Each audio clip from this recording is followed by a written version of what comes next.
Hola compañeros, bienvenidos nuevamente a mi canal de YouTube. Espero que por favor se estén suscribiendo, haciendo sus comentarios y dándole like a los videos para que yo triunfe como un youtuber y un influencer de aquí en adelante y pueda vivir de sus comentarios y de sus reproducciones.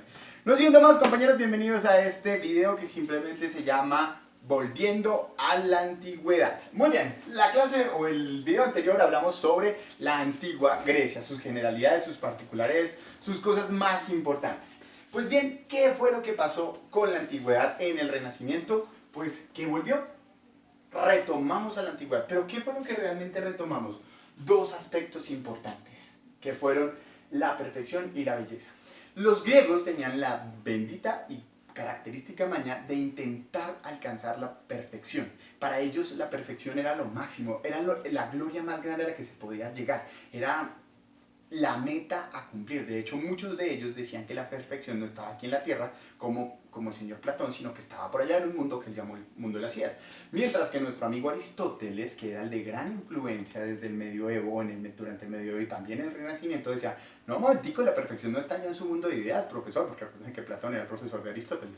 La perfección está es aquí, aquí donde nosotros vivimos tenemos una corta estancia, porque vivimos muy poco comparado con lo que duramos muertos. Entonces, para Aristóteles, la perfección estaba aquí, no estaba ya en ese mundo de ideas, sino teníamos que trabajar por ese mundo de ideas, como lo hacía el señor Platón. Para Aristóteles todo estaba aquí, la perfección estaba aquí. ¿Cómo se manifestaba la perfección? A través del otro elemento que se llama la belleza. Yo a ustedes les había comentado en historias anteriores que el señor Zeus era súper fan de la belleza. O sea, para él no importaba si era hombre, animal, vaca, mujer, lo que fuera. Si era bello, él tenía que conquistarle, porque era alcanzar la perfección. Alcanzar la belleza era alcanzar la perfección. Para eso, mis queridos compañeros, les presento un cuadro del señor Botticello, es muy famoso, se conoce como la Venus de Milo, que presenta esa belleza que en el Renacimiento querían retomar la belleza de la antigüedad, cómo se consideraba o cómo poder caracterizar lo bello sin dejar de lado la espiritualidad, porque para la iglesia la perfección y la belleza estaba dado desde la espiritualidad. Desde que yo me acercara a Dios, me acercaba ¿a qué? A la perfección. Pero también, si me acercaba a la belleza desde los antiguos, me acercaba ¿a qué? A la perfección. Y entonces empieza esa amalgama y se empiezan a mezclar esas dos cosas bastante interesantes. O de una forma muy interesante. Pero hablar de belleza y de perfección, o mejor, hablar de belleza, implica hablar de dos características importantes: la armonía y el equilibrio. Si un objeto, si una escena, si una imagen, si una persona presenta estas dos condiciones, balance o equilibrio, y armonía, es porque esa persona es bella. Y si esa persona es bella, o ese objeto es bello, o ese cuadro es bello, o esa escena es bella, entonces tenemos un cuadro que tiende a la perfección. Y eso era lo que intentaban hacer los griegos. Los griegos intentaban alcanzar a través de la belleza la perfección. Pero para ellos, alcanzar la belleza implicaba tres condiciones importantes. Primero, tenía que existir una condición de perspectiva. Porque acuérdense que una cosa es lo que yo veo, otra cosa es lo que usted ve, y depende de la posición en la que lo veamos. Entonces ahí es imposible, ahí es una condición importante. Además que la perspectiva es una cualidad que muy pocas especies tienen. Especies como los seres humanos, porque somos homínidos o tenemos visión estereoscópica. La simetría, ¿sí? La simetría es la que me dice si dos cosas están equilibradas o no, si hay una correspondencia entre las partes. ¿Listo? Y la proporción, si el todo corresponde a sus partes, o sea, si la unidad que soy yo está correspondida por mis partes, eso es lo que me hace como unidad. Si mis partes no corresponden a mi unidad, entonces yo no voy a ser lo que tendría que ser y ya sería feo. Pero, ¿dónde se encuentra la perspectiva, la simetría y la proporción? Pues resulta que ellos empezaron a desarrollar dónde encontrarla, y la encontraron, la desarrollaron y la realizaron. La hicieron tangible, por lo menos a nivel conceptual, en la geometría. Para ellos, las tres condiciones de perspectiva, simetría y proporcionalidad eran claves. Y la geometría era la condición que les permitía a ellos alcanzar esos tres elementos y por ende la armonía y el equilibrio, y con el equilibrio la belleza y la perfección.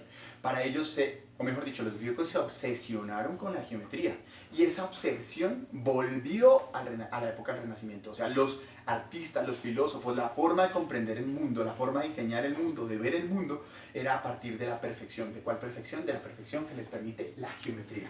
Pero ¿cuál perfección? Aquella que está centrada en el hombre. Entonces lo importante aquí era mirar cuál era la geometría que nos permitía el balance y el equilibrio de la belleza humana y a su vez la belleza de la naturaleza, porque recuerden que el centro de todo es el ser humano, la naturaleza está a su disposición. Entonces empezamos con ese recorrido en la ESA. Vamos a hacer rápidamente un recuento de lo que es perspectiva, simetría y lo que es proporción. Entonces, perspectiva. Les presento un cuadro del medioevo, ¿sí? Este cuadro tiene una condición que se llama perspectiva jerárquica. En el medioevo la perspectiva no se trabaja de manera geométrica, sino de manera jerárquica. Acuérdense que es lo que yo logro percibir y ver. Entonces, ¿qué pasa? Si ustedes observan, aquí tenemos una escena donde tenemos una señora que al parecer parece gigante. No es porque sea gigante, sino porque quien la vea necesita entender que esta señora era lo suficientemente importante y por ende el cuadro tenía que centrarse en ella. Entonces habían unas jerarquías de poder, económico, religioso. Los importantes eran grandes y los poco importantes eran pequeños, incluso hasta los de los eclesiásticos. ¿Por qué? Porque si ustedes pueden ver aquí, aquí hay un señor de la iglesia. Mientras que existió otra perspectiva antes de estos señores en el medioevo que se llama la perspectiva lineal, ¿sí? O geométrica, que era la que trabajaban los clásicos, los griegos antiguos, y que después del medioevo se retomó. Un ejemplo es esta. Entonces, ¿qué pasa con la perspectiva lineal? La perspectiva lineal es la que me permite a mí identificar ya no las cosas por su importancia, sino por lo que son.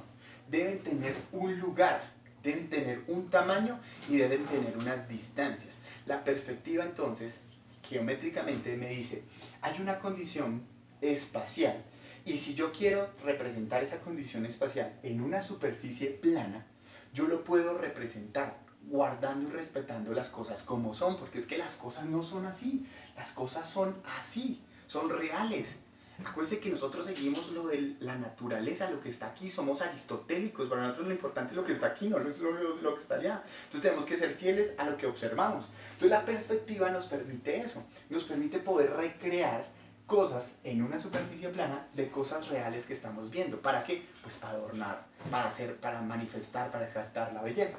La perspectiva lineal se caracteriza básicamente por que tiene estos tres elementos: la línea de tierra, la línea de horizonte y el punto de fuga. La línea de horizonte es la línea que se forma al frente de los ojos. La línea del suelo es la que me referencia a la parte más baja de lo que puedo observar. Y el punto de fuga es donde se centra mi mirada. ¿Listo? Generalmente el punto de fuga se utiliza para la perspectiva de profundidad.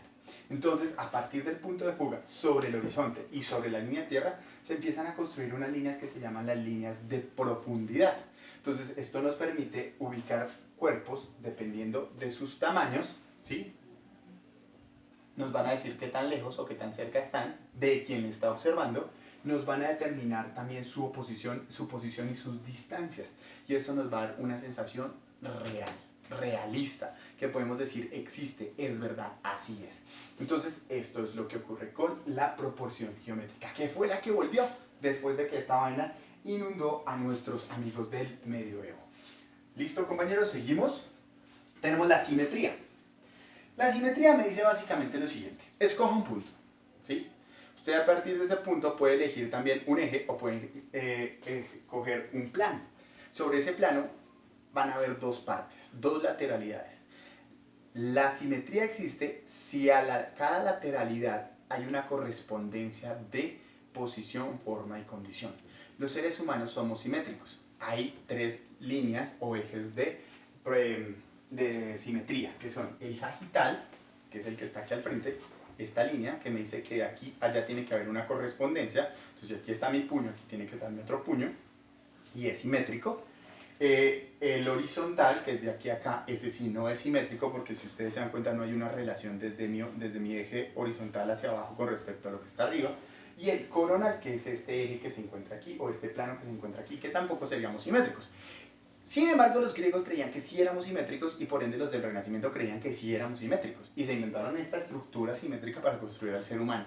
Pero no, realmente los seres humanos no somos simétricos ni siquiera sagitalmente. Porque la parte derecha no es exactamente igual a la parte izquierda si nos partiéramos por la mitad. Una parte o una sección es más grande que la otra.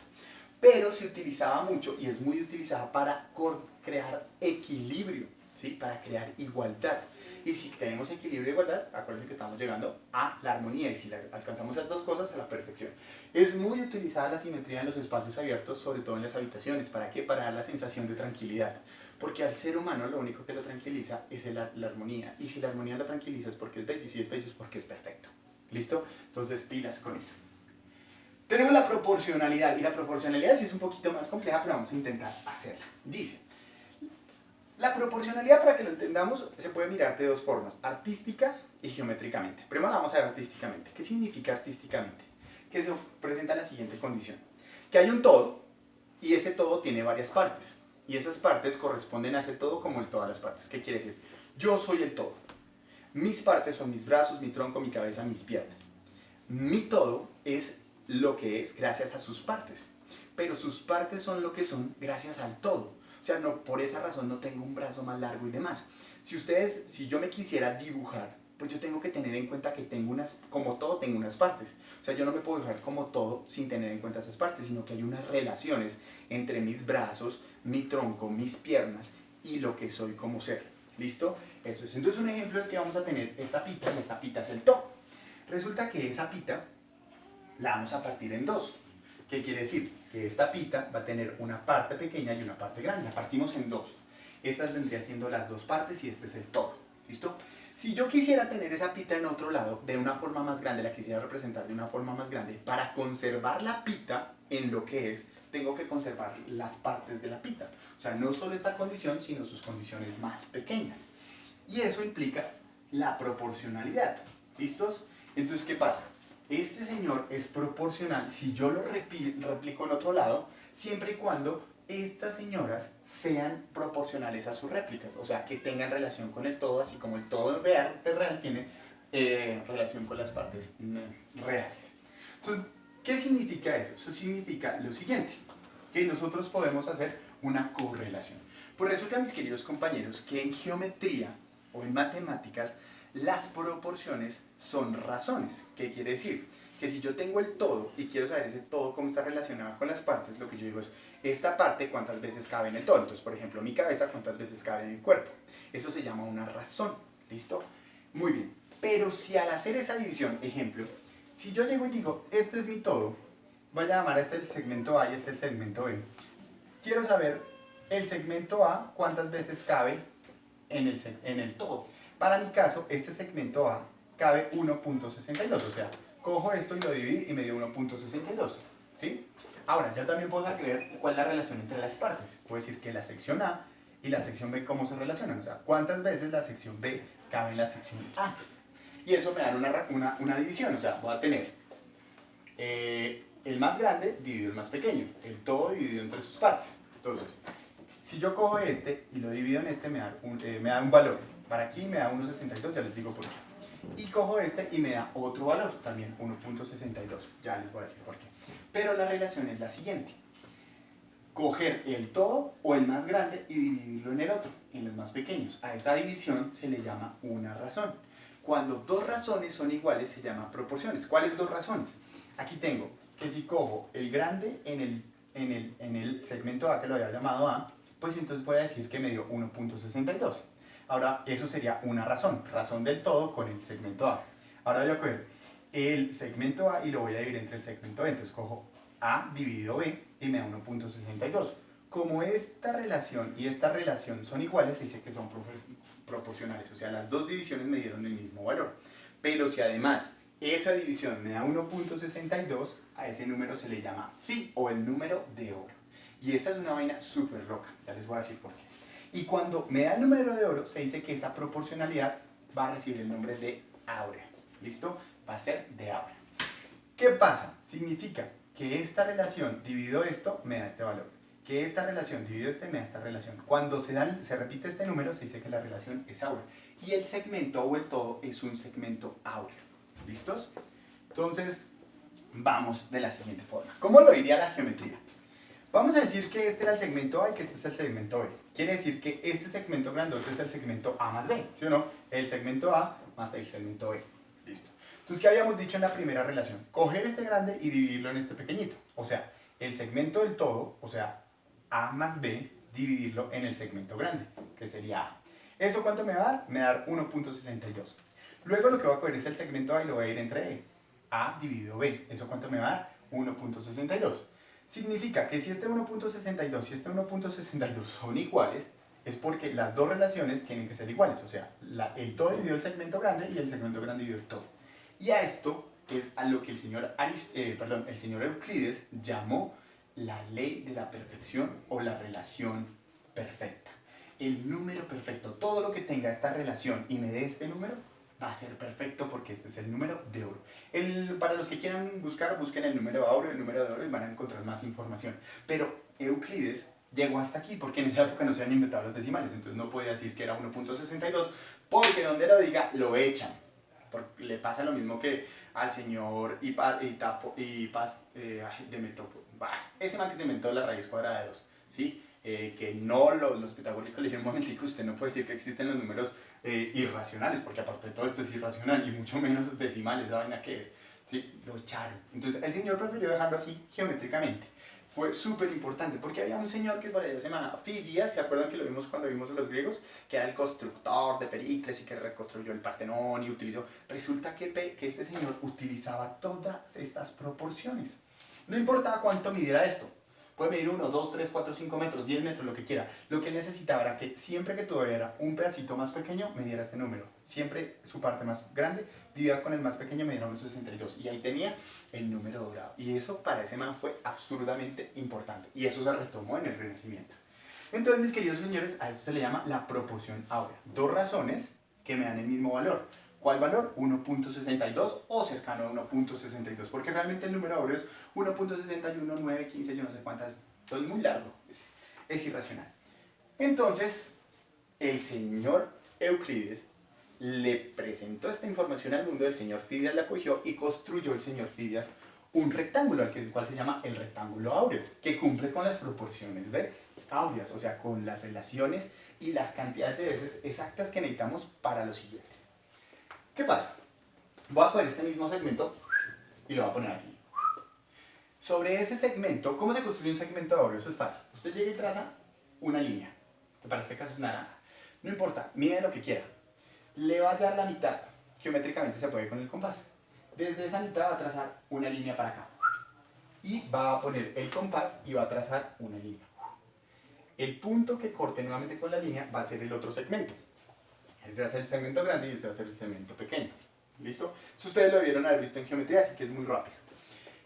Y completamos la línea y tenemos un segmento áureo. ¿Qué significa que es un segmento áureo? Que este señor dividido por este señor nos tiene que dar 1.62 o se tiene que acercar a 1.62. ¿Listos?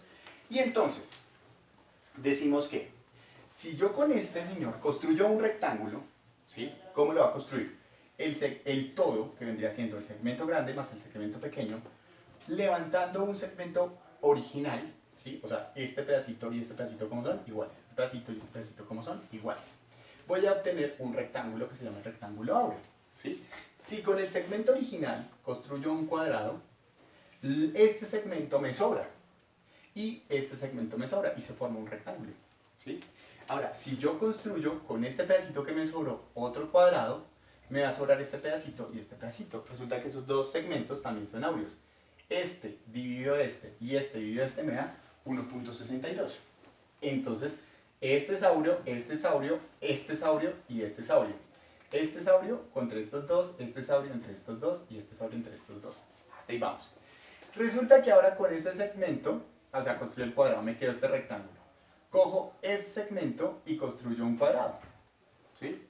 Y me sobra otro rectángulo. Ese rectángulo va a coger el segmento que me sobró y va a construir el siguiente cuadrado. Me va a sobrar un rectángulo. Vuelvo y cojo el segmento áureo pequeño y construyo un cuadrado. Me sobran un rectángulo. Y voy a seguir construyendo cuadrados y rectángulos, cuadrados y rectángulos, cuadrados y rectángulos, cuadrados. Y a eso se le llama los cuadrados áureos. Y tiene las proporciones del número dorado. O sea, que usted coge su segmento más grande, lo divide en el segmento más pequeño ¿sí? Y le da siempre 1.62. Y es una barraquera porque para la construcción es súper chévere. Y hasta ahí, eso lo dijo Euclides y eso lo utilizó Fidias y bueno, etcétera, etcétera. De hecho, este se llama la letra Fi, por Fidias, porque en honor a Fidias. La letra griega más parecida a su nombre de Fidias, la utilizaron para este nombre porque él la utilizó hasta más no poder. ¿Listo? Y ahí fue eso, quedó eso durante el Renacimiento, durante la Medievo como que no fue tan llamativo. En Constantinopla sí era súper llamativo, era demasiado llamativo.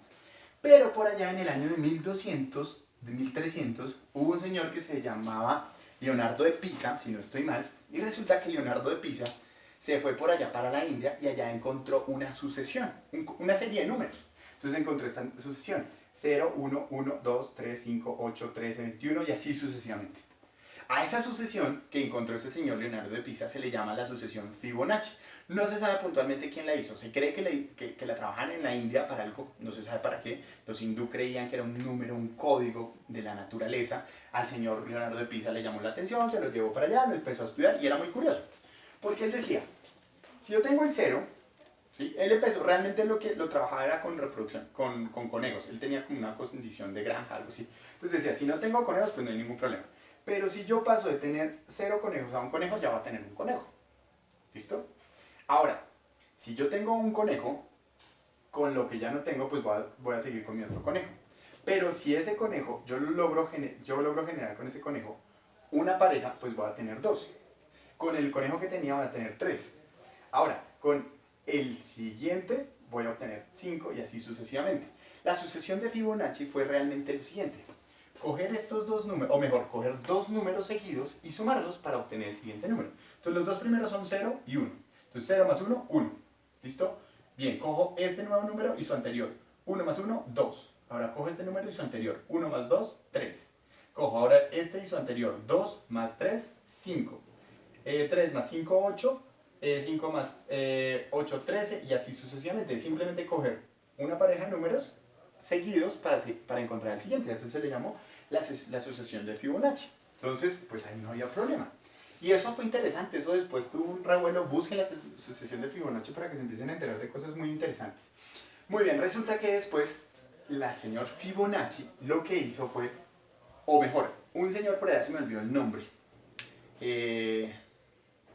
Yo tengo el nombre por aquí, pero no, se me olvidó el nombre.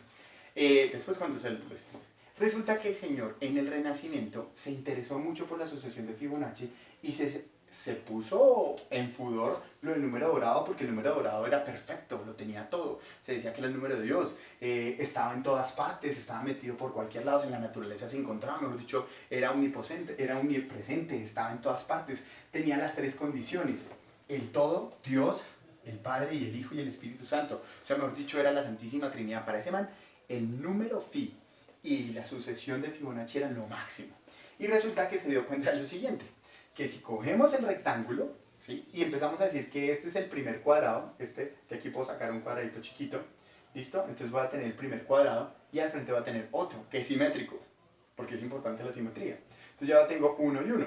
Y resulta que ya tengo una longitud de 2. Si este mide 1 y este mide 1, significa que esta longitud es de 2 y puedo construir un cuadrado. Entonces necesito levantar una de 2 y ya tengo un cuadrado. Y aquí ya tengo 2 y 1, tengo 3 y puedo construir otro, ¿sí? Entonces ya tengo 1 y 1 y 3 son 5, construyo un cuadrado de 5. Ahora tengo 2 y 1, 3 y 5, 8. Y luego entonces tengo 8, 2, 10 y 3, 13. Ah, bueno, entonces ya tengo 13, 3, 16 y 5, 21. Ah, miren. Los cuadrados que se forman del rectángulo áureo, que es el rectángulo que tiene las proporciones divinas, porque este número está en todas partes, me sirven para ubicar la sucesión de Fibonacci. Entonces la sucesión de Fibonacci se volvió lo máximo. Y se volvió tan importante en la Grecia antigua y en y en el Renacimiento, que miren lo que encontraron los que se fueron a Atenas a estudiar el Partenón. El rectángulo áureo, utilizando la sucesión de Fibonacci. 1, 1, 2, 3, 1, 1, 2, 3, 5, 8, 13, 21. Lo máximo.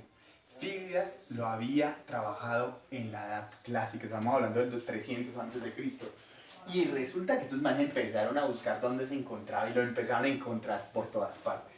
En el arco que cubre el círculo el arco del ser humano, en la cola del escorpión, en la mano, pero más adelante la vamos a ver, en los cuernos de las estas, en la forma del cerebro. Esto lo hizo Leonardo da Vinci. Leonardo da Vinci se obsesionó con esa vaina. Cuando al man le dijeron, mire, este número, esta relación da un arco, ¿sí? Ese arco, o el espiral áureo, empezó a buscarlo por todas partes y lo encontraba en todas partes, en el cerebro. Acuérdense que Leonardo da Vinci hacía autopsias y cogía el cuerpo y empezaba a mirar cosas que le interesaban.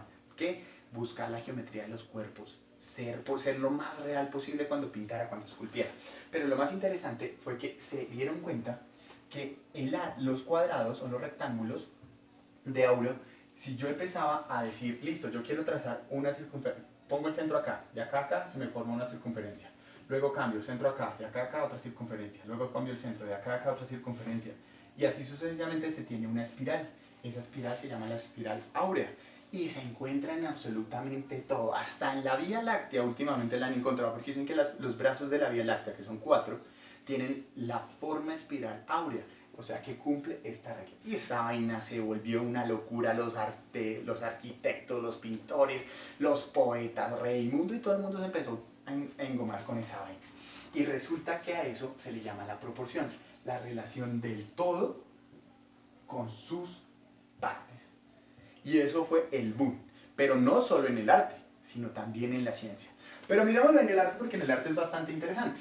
Entonces, miremos cómo se dio eso en la pintura renacentista. Entonces les presento La Última Cena, ¿sí? Ahí no hay mucho que decir, que es un cuadro del señor Leonardo da Vinci, que después de la película El Código da Vinci, el libro El Código da Vinci, esconde muchos secretos de la iglesia, bueno, eso ya el que lo quiera creer. Pero en términos geométricos, en términos renacentistas, en términos de arte, esto es absurdo, porque miren, vamos a encontrar todos los elementos del Renacimiento heredados por los griegos. Equilibrio, armonía, perfección y belleza. Por eso es que estos cuadros son tan valiosos. Miren acá, tenemos punto de fuga, línea de horizonte y líneas de profundidad. ¿Dónde recaen? Pues en el más importante, que es Cristo. Pero no se le olvide que Cristo no era nadie si no tenía equilibrio, sus personajes geométricamente equilibrados. Eso era lo que nos decía el señor Leonardo. Pilas, eso que nos dicen que Dios es omnipresente, no, mire, está entre nosotros, ¿sí? No es el Señor por allá que está lejano, sino que está entre nosotros, es el centro de nuestras condiciones humanas, pero está o hace parte o nos permite hacer parte de nosotros. Hay otros que lo que encontraban fue el equilibrio geométrico en cuadros, ¿sí? Entonces voy a tener elementos de simetría para que me dé la sensación de equilibrio, de perfección.